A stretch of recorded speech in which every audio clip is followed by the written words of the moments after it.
Good morning আর শুভ নববর্ষ। সবারই নতুন বছর খুব ভালো কাটুক। তো দেখো, এটা পয়লা বৈশাখের দিনে কীভাবে আমি সেলিব্রেট করেছি সেটাই। তো সকালে উঠে বিছানা ঝেড়ে নিলাম। এরপর আমরা যাব মন্দির, আমাদের বিষ্ণু মন্দির সেখানে পুজো দিতে। তো আমি রেডি করে দিয়েছি। তো আমি তো স্নান করিনি, তাই আমি যাইনি। মা গিয়েছিল পুজো দিতে, তো আমি একটু প্রণাম করে নিয়ে এলাম। তো দেখো, প্রণাম করে নিয়ে এরপর আমি বাড়ি চললাম। আমাদের বাগান বাড়ি, তো সেখানে আমাদের দোকান ঘর আছে, সেখানে একটু পুজোর আয়োজন করা হয়েছিল। তো সেখানে আলপনা দিলাম আর সব পুজোর জোগাড় করে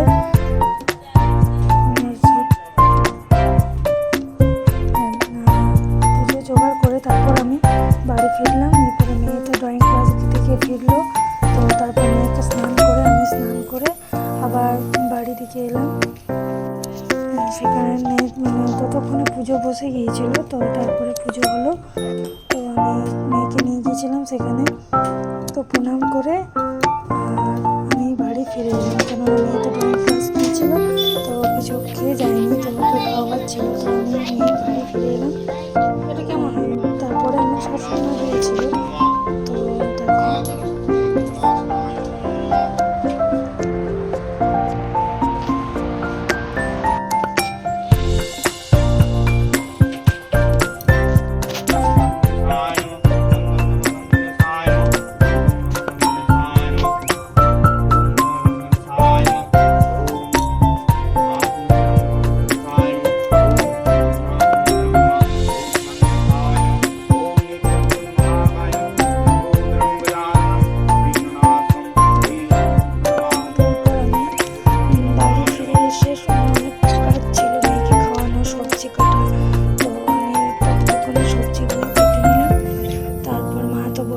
এরপর মা গিয়েছে বাগান বাড়ি। তো মা ভাত ডাল করে গিয়েছে, তো বাকি রান্নাগুলো করার ছিল।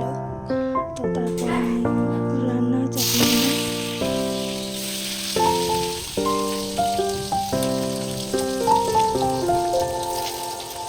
বাড়িতে পুজো থাকে, তাই বাইরে কোথাও যাওয়া হয় না সেরকমভাবে। তো দেখো, আর পয়লা বৈশাখ, তো সেরকম কিছু মেনু হয়নি। আলু পোস্ত হয়েছিল, আর মাছ তো না হলে চলবেই না, বাঙালির মাছ ভাত তো মেন। আজকের দিনে মাছ ভাত তো সবারই, প্রত্যেকের বাড়িতেই মাছ করলাম আর পোস্ত করলাম। মা ভাত ডাল করে গিয়েছিলো, কেননা খুব দেরি হয়ে গিয়েছিলো, তো বিশেষ কিছু রান্না করা হয়নি সেদিন। তো এরপর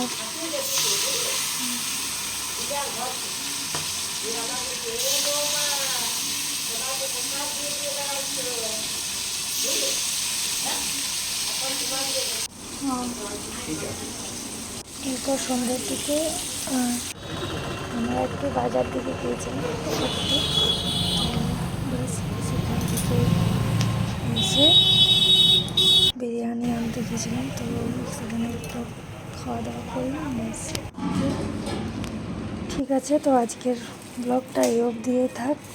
পরে আবার একটা নতুন ব্লগে দেখা হবে। সবাই ভালো থেকো, বাই।